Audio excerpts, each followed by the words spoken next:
Gaano mo katagal kayang pigilin ang iyong hininga? Gaano kalalim ang kaya mong abutin?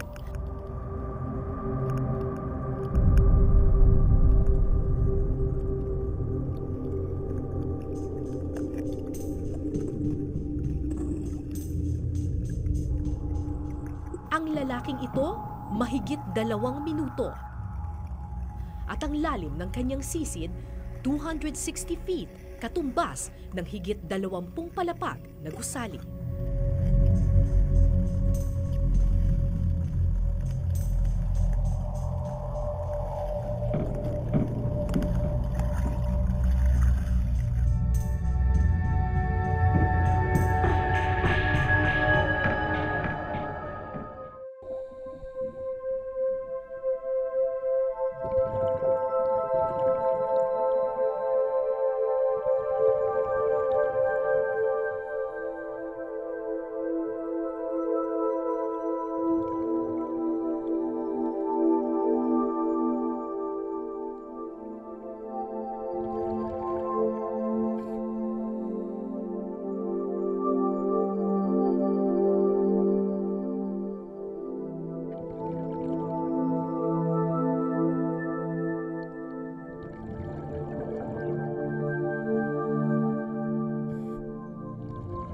Ang free diving ay isang paraan ng pagsisid na di gumagamit ng anumang aparato.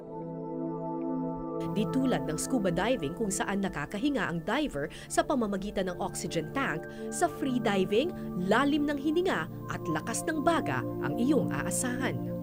Nag-rely tayo dun sa oxygen usage, diba, sa tubig. So, the more you move, the more you're stressed, the more you're moving in the water, mas malakas yung burn mo ng hangin. So when you do your dives, the free divers who really do deep dives, try to really relax, get their heart rate low, para handa sila for their dives. So if you have less movements, efficient movements, then you burn less oxygen, so mas makakatagal sila.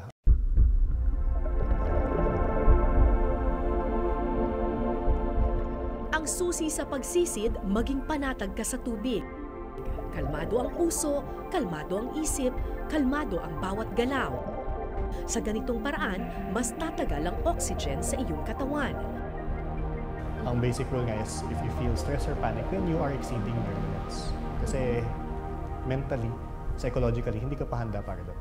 So the first level of safety should be ikaw pa rin. You have to go somewhere na alam mong responsibly makakabalik ka naman. Masaya at madali sa unang tingin pero hindi biro ang free diving. Kung hindi ka maingat at di mo kabisado ang lalim ng tubig, maaari nitong basagin ang iyong eardrums, maubusan ka ng hininga o tuluyang ikamatay.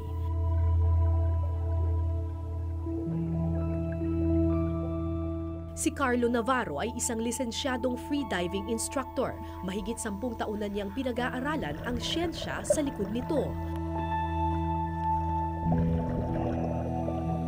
Pero hindi si Carlo ang may hawak ng pinakamalalim na freedive sa buong Pilipinas. Ang record holder nito, grade 1 lamang ang tinapos at hindi nag-aral ng anumang siyensya.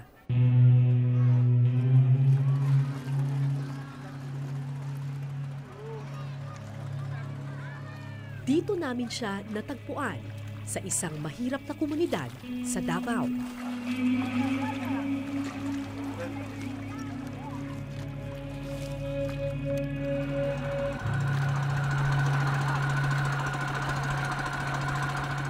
Si Julie Miswari ay isang badyaw. Nakakabit sa dagat ang kultura ng mga badyaw.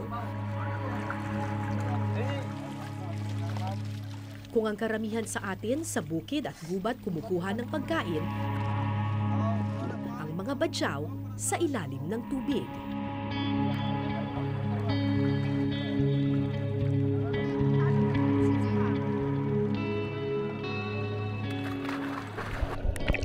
Kapag bata pa ko, hanap mga isiti, panagat. Oo. Nababaw rato akong gikuanan di saum-sauman. 5, 4, tulo. Karon kay sige magkukuyog og laod sa akong agaw, Dilmar. Noong 2013, isinali si Julie sa free diving competition sa Kadayawan Festival. Nagulat ang lahat nang basagin niya ang record ng mga kilalang free divers sa Pilipinas. Umabot sa 260 feet ang lalim na kanyang naabot. Yung sa Bajau, we were actually surprised that they were able to get to those depths kasi normally naman hindi sila bumababa ng ganong kalalim. Di ba? For looking for fish, for hunting, for gathering food. Hindi sila lalalim masyado. So when we went diving with them, tapos nakaganon sila, parang pati kami nagulat eh. Nagulat din kayo na umaabot sila ng ganun kalalim. When I saw that depth, parang mas malalim pa to sa akin. Yung ganun time na yun. But it's impressive. It's impressive what they do. Dili mo kung hadlok usaw-usaw kay salik sa gulo. Namay nagtanaw sa taas. O nagi istingan lang na kung usaw-usaw. Anang maka kwarta mi, anak makaubat. Kwarta po makakaw nilang mga anak. Kaon po daw masawag anak. Nanalo si Julie ng 7,000 pesos para sa kompetisyon. Makalipas ang 4 na taon, balik si Julie sa dati niyang trabaho. Balik sa dating buhay, isang kahig, isang tuka.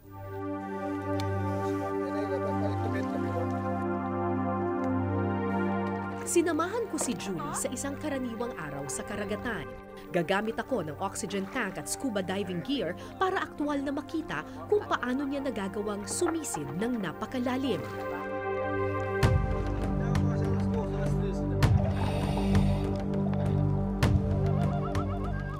Halos sabay kaming bumaba sa tubig.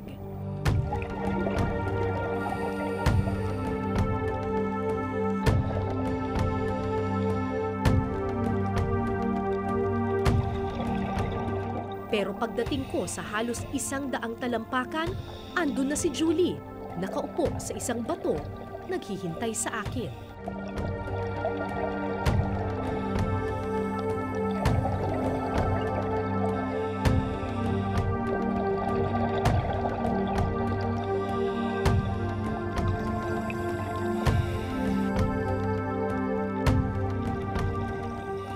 Makapigil hininga ang kanyang pagsisid. Pero laking gulat ko nang makitang hindi lang pala niya kayang sumisid ng napakalalim, nagagawa pa niyang maglakad at magtagal sa ilalim ng tubig.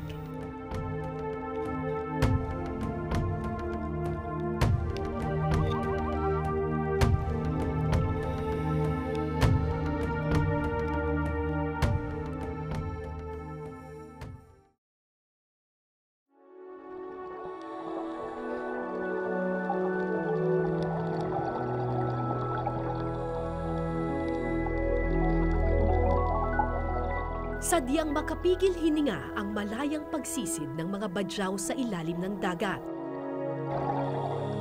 Pero paano nga ba ito ginagawa ng mga tulad ni Julie?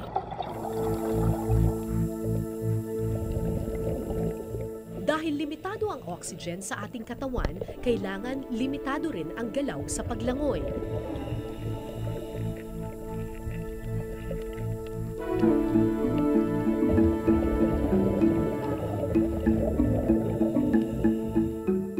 Ilang beses ko itong sinubukan kasama ang mga freediving enthusiasts sa Davao, pero hanggang 20 segundo lang ang kaya ng aking hininga.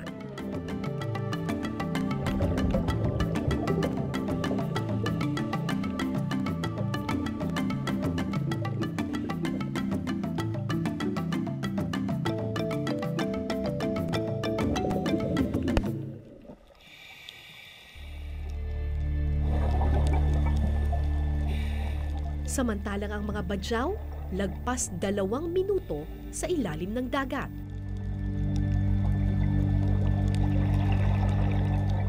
Pag matagal ka na paulit-ulit ng dive, hindi mo na kaagad manonotice yung parang sakit sa katawan na kailangan mo mag-exhale. So, yun ang reason na mas may enjoy nila further yung time nila underwater.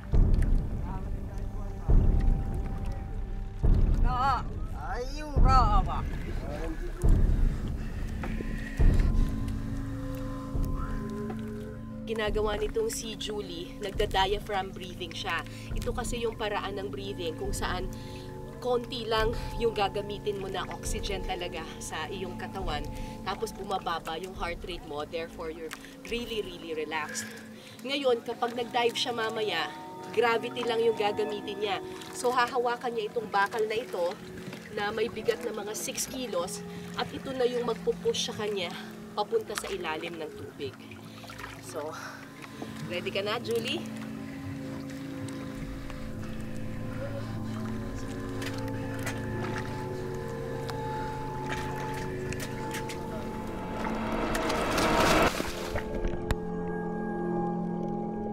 Hawak ang isang mahabang pana, ito ang ginagamit ni Julie para makahuli ng isda.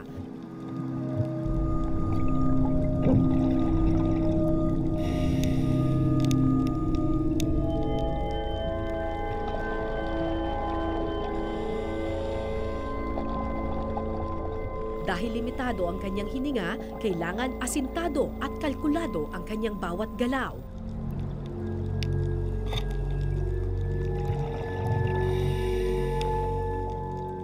Sinasagad ni Julie ang kanyang hininga sa ilalim.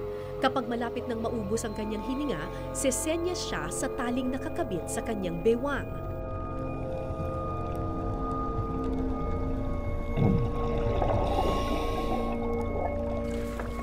So ngayon hinihila na nila si Julie kasi kailangan sa pag-akyat ng diver, less na yung ginagamit niyang oxygen. So hindi siya dapat nag-exert ng effort. Hindi na siya dapat nagsiswimming. Ito na siya.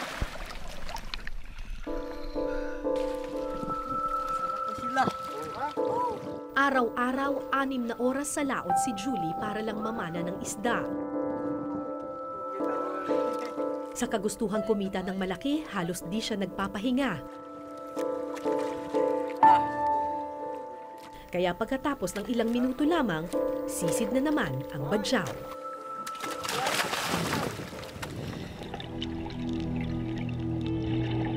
Dahil wala naman silang kakayahang bumili ng malalaking bangka at lambat, ang spear fishing o pamamana ng isda ang nakagisnang paraan ng mga badyaw para manghuli.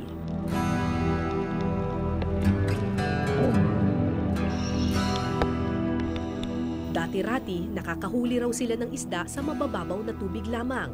Pero ngayon, kailangan mo nang lumalim para makahuli ng malaki-laki.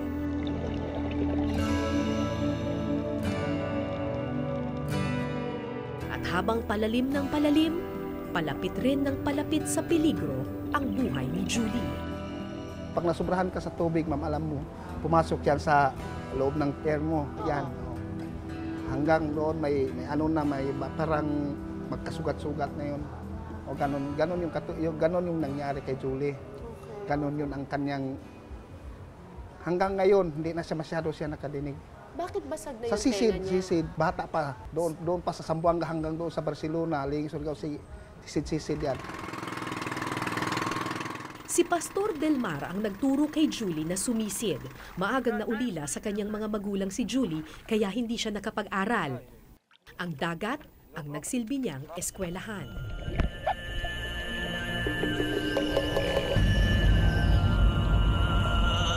Hindi matakot sa ilalim ng dagat. Kahit anong lalim, sabi ko, pwede na, swimming na, dive agad, wala kang takot. Ang inisip mo, mabuhay lang ang pamilya ko.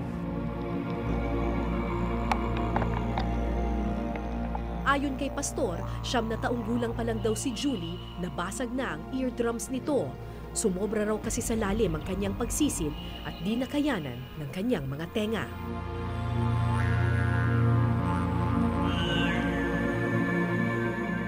Pero hindi lang pagkabasag ng eardrums ang peligrong nakaamba sa mga freedivers. Kapag sumobra sa lalim ang iyong nilangoy at di mo natansya ang iyong hininga, maaari mo itong ikamatay. Tulad na lang ng nangyari kamakailan sa ilang dayuhang freedivers sa Palawan na naubusan ng hininga habang sumisisid sa ilalim ng lawa. If you go deeper than kaya mo, yun, if you get hypoxic, if you run out of oxygen, nandyan yung dangers ng blackouts. Okay? So you faint, parang your body conserves the remaining oxygen and you faint. So kapag naubusan ka na ng oxygen, nagba-blackout, ganun yung nangyayari? For deeper divers, baka. Okay? So at the start, it will be difficult to just hold your breath until the blackout. Kasi unang will, hindi ko kaya, akit na ako. Diba? So as you get more training into it, baka ma-tread mo na yung line ng maging hypoxic ka ng konti, which is dapat hindi nangyayari. Batid ni Julie na delikado ang kanyang trabaho. Pero ito lang raw ang alam niyang kabuhayan, kaya handa siyang makipagsapalaran. Julie, hanggang kailan mo gagawin ito? Hanggang kailan ka maninisid? Kailan ka maglalong na ganyan? Hanggang wala na siguro po.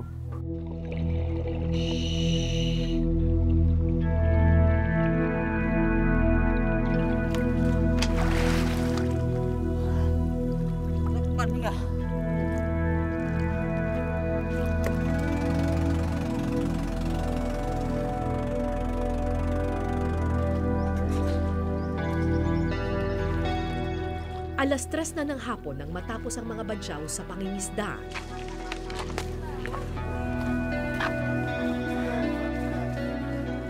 Dinala ni Julie sa Pampang ang mga huling isda. Umasa na sana suklian ng biyaya ang kanyang pagpipigil hininga.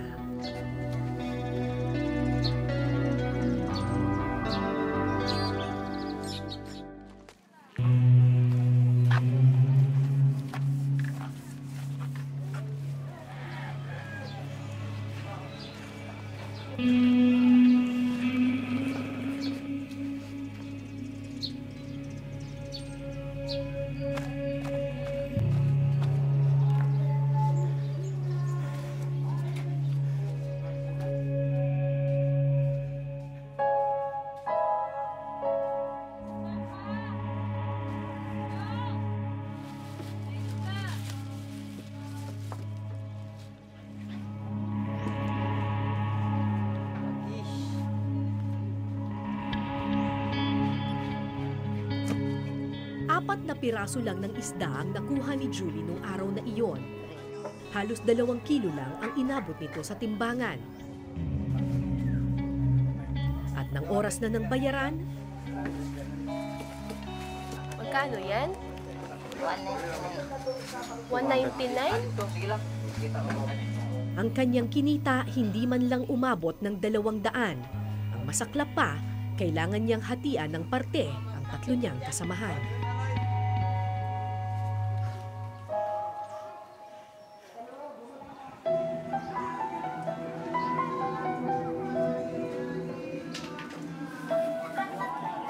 Ang ganitong labis na kahirapan ang dahilan kung bakit kaunti na lang ngayon ang mga badyaw na marunong sumisid tulad ng dati.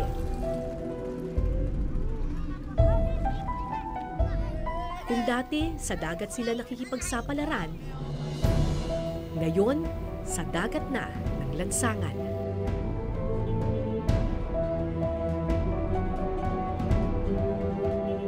Bukod sa kahirapan, ang patuloy na karahasan sa kamay ng mga bandido at pirata ang nagtulak sa kanila na lisanin ang Mindanao at magtungo sa mga syudad para mamalimos.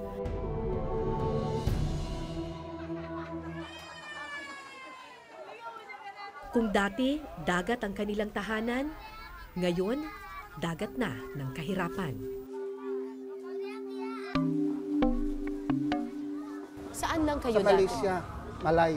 Tapos pumunta kami ng Tawi-Tawi, Zamboanga. Zamboanga, Sibugay nga noon kami. Tapos alam mo naman yung kapag pumunta kami sa laot, ma'am, may pambot doon ng pirata. Kung humingi ng isda, pag walang isda, kukunin yung bangka mo. Basta yung makina mo.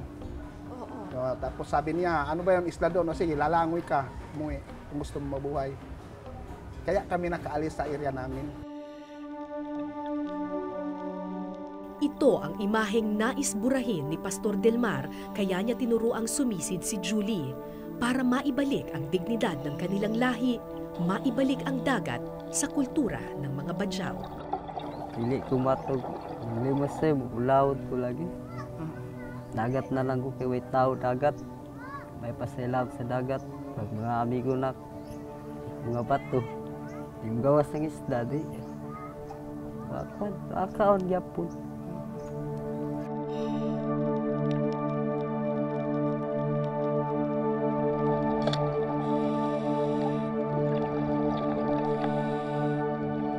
Kahit mahirap, kahit isang araw, kahit isang tuka, kahit walang matuka, basta Okay. wag ka lang ano nang hindi mabuti. Kaya yun ang tinuro mo kay Yun ang Julie. tinuro ko sa kanya, kay Julie. Mabuhay tayo sa dagat kasi nandoon ang hanap buhay natin, wala dito sa ano ba yan? Sa Bukid. syudad. O sa syudad, wala. Hindi tayo doon. Yan, kaming mga badyaw, may iba naman nandito sa syudad. Pero kami, nandito kami sa dagat kami nabubuhay.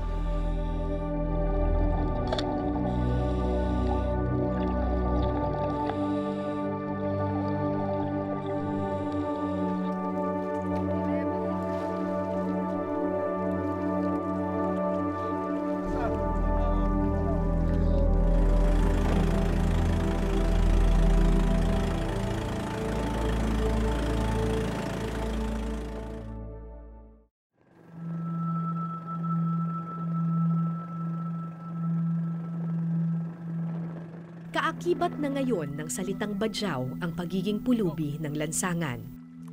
Pero hindi ito ang tunay na imahe ng kanilang pagkatao. Noong 2013, sandaling nabago ang imahe ng pulubing badyaw at muli silang nakilala sa kanilang angking galing sa tubig. Sana ang pangarap ko na kaming mga badyaw, sana dumating ang panahon na wala nang manghingi. Bumalik na lang sa dagat. Bumalik na sa dati sa dagat. Ayaw namin yung may kinatakutan kami.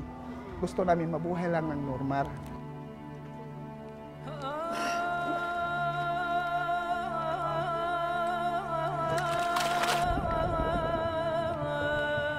Kung nais mo raw takasan ang gulo ng mundo, sumisid ka sa kailaliman nito.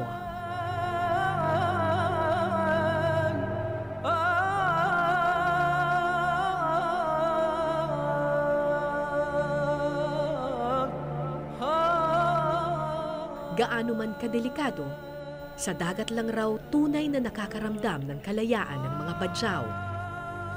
At kung ito ang tanging paraan para maibalik ang payapang kinagisnan, handa silang sisirin ng kahit na ano, maiahon lang ang nasirang dignidad ng kanilang tribo.